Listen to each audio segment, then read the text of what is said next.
नमस्कार. आज आपण कांदा लसूण मसाला करणार आहोत. त्यासाठी हे कांदे चिरून घेतले. अर्धा किलो कांदे आहेत. पाव किलो सुकं खोबरं किसून घेतलेलं आहे. 200 ग्राम आलं आहे. लसूण आहे पाव किलो आणि आवडीनुसार कोथिंबीर घेतलेली आहे. देठासकट घ्यायचे, चांगली छान 3 पाण्यातनं धुवून घ्यायचे. माती त्याची पूर्ण जाईपर्यंत धुवायची आहे त्याला. आणि हा मालवणी मसाला आहे, तो आपल्याला शेवटी लागणार आहे.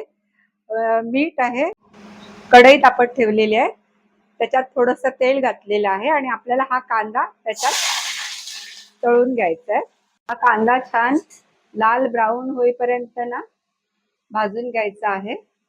आणि ह्या कांद्यामध्ये ना थोडं मीठ घालायचं, म्हणजे लवकर होतं. आता ही दुसरी कढई तापत ठेवली आहे ना, तेल नाही घालायचं आपल्याला. हे खोबरं पण ब्राऊन भाजून घ्यायचं आहे. कांदा छान ब्राऊन झालाय बघा, तेल सोडायला लागलंय. हा काढून घेते. असं छान एकदम परतून घ्यायचंय, खाली करपून नाही द्यायचंय. खोबरं छान ब्राऊन करून घेतलेलं आहे. ही कढई परत ठेवली, त्याच्यामध्ये मी 2 पळ्या तेल घातलेलं आहे. तर आता आपल्याला ही लसूण घालायचे त्याच्यामध्ये.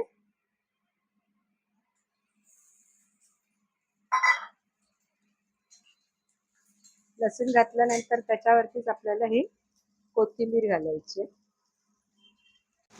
ही कोथिंबीर टाकायची ह्याच्यावरती आणि छान परतून घ्यायचंय तेलामध्ये. हे तेलाचं पाण्याचा अंश जाईपर्यंत त्याला परतून घ्यायचंय. आणि कोथिंबीर हे करता करता त्याच्यावरती आलंही टाकायचंय.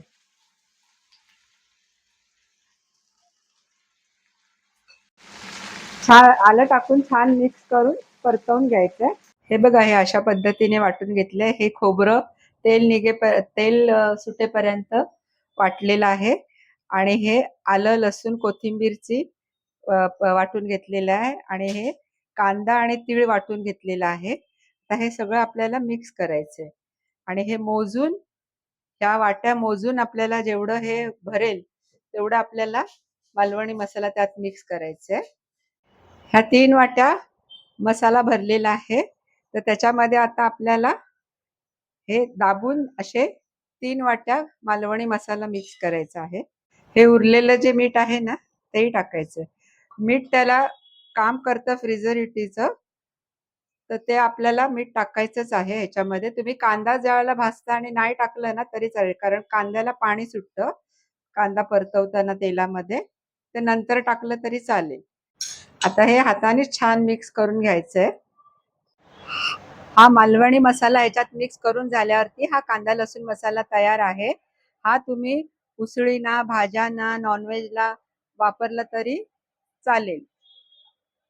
हा मसाला ओलसरटच असतो. यात मीठ भरपूर घातल्यामुळे हा प्रिझर्वेटिव्हचं काम करतो. फ्रीजमध्ये तुम्ही 6 महिने वर्षभर हा ठेवला तर छान टिकतो. हा मसाला नक्की करून बघा. तुम्हाला आवडल्यास लाईक, शेअर, सबस्क्राईब करायला विसरू नका.